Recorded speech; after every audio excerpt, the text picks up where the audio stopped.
I want to tell you about a guy I talked to recently. Smart guy, senior role, years of experience at a large health system.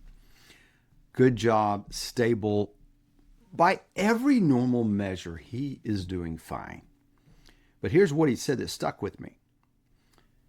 He said his skills feel old. And he's just now starting to think about what is next after years and years of doing this. Just now, after years, he's close to retirement. And he's standing on the edge of it, wondering if anyone outside his employer even knows he exists. I'm going to come back to him at the end of this episode because there's something important in this story that I don't want you to miss.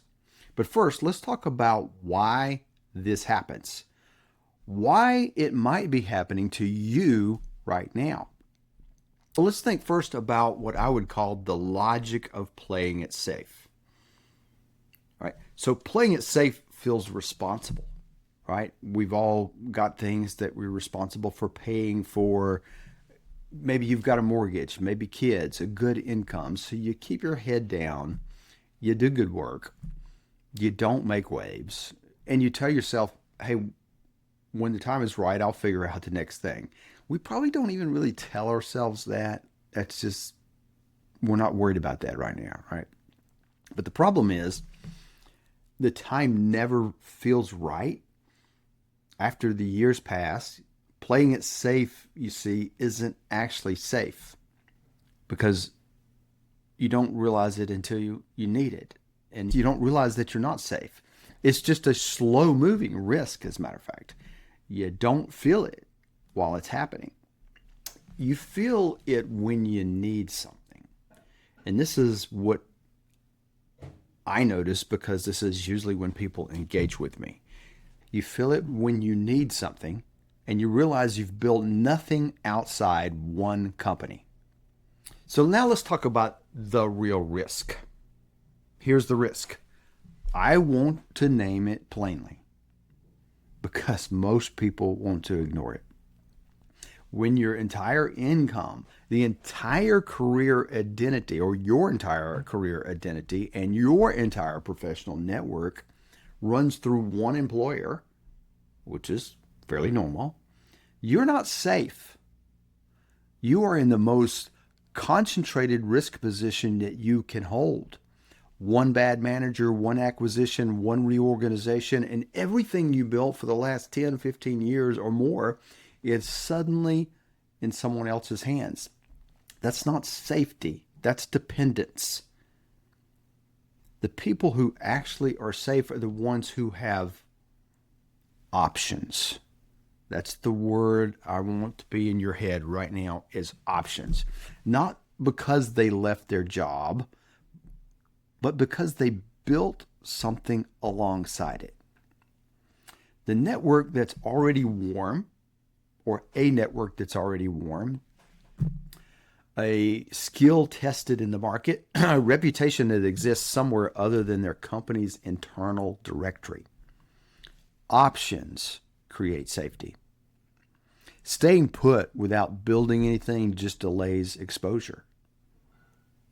And exposure is coming. Let me tell you Larry's story. I talked to one of our IM alum recently. Good guy, knows his stuff. And he admitted something. He only reached out to his network when he needed a job. Fairly normal, right? That's probably most people I talk to. And this is a pretty outgoing guy that likes to show up and do things. But he said it's not to stay connected, not to add value, only when he was desperate. And he's aware that he's doing this. But he says, and by then the momentum was gone. He said, I had lost the flair. And by that flair, I think he means, you know how it feels when you're starting to get desperate? Right? That's what he's talking about.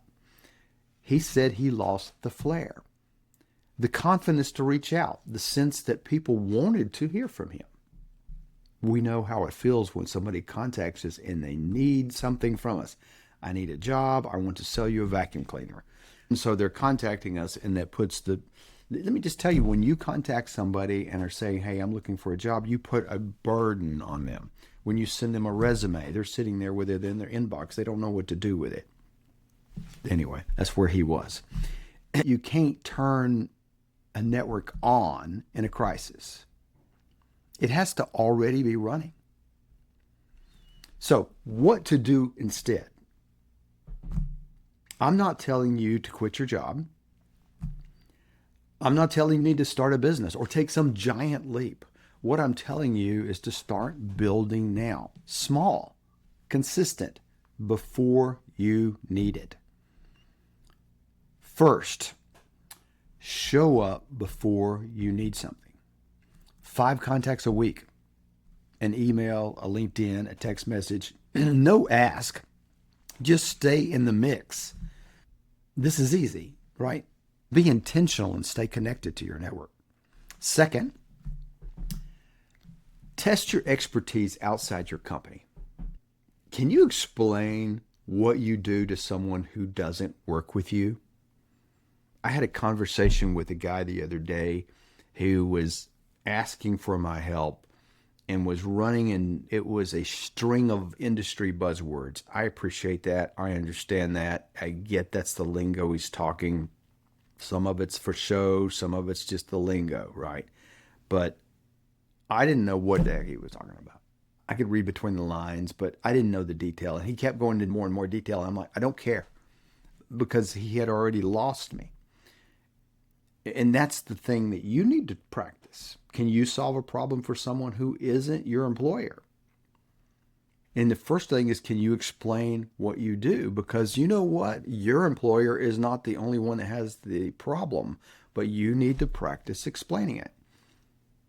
Can you solve a problem for someone who isn't your employer? If not, that's worth figuring out before it's urgent. Third, start an audit. So, do you know what you're worth? Not what your salary says, but what value you generate. What would it cost the company to lose you?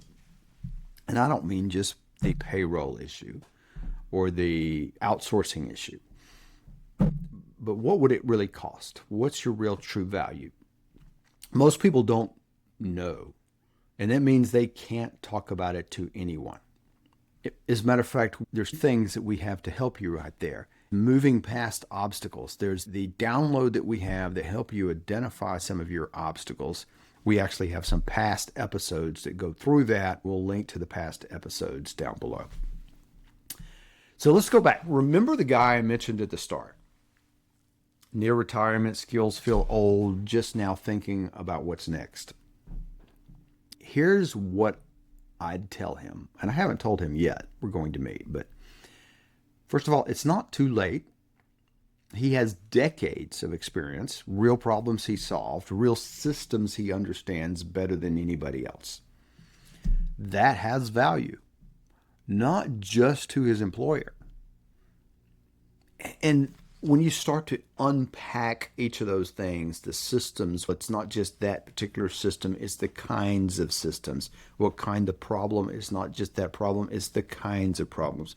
And you start with what he's got 2 or 3 things on a list, and it becomes 20 or 30 or 40 or 50 things that he really understands well. And what matters is just the 2 or 3 that translate to other companies, right? But he needs to start now, not when he retires or not when the job disappears, which they do all the time. Now, while he still has time and income and margin to experiment. The same is true for you. The best time to build options is when you don't need them.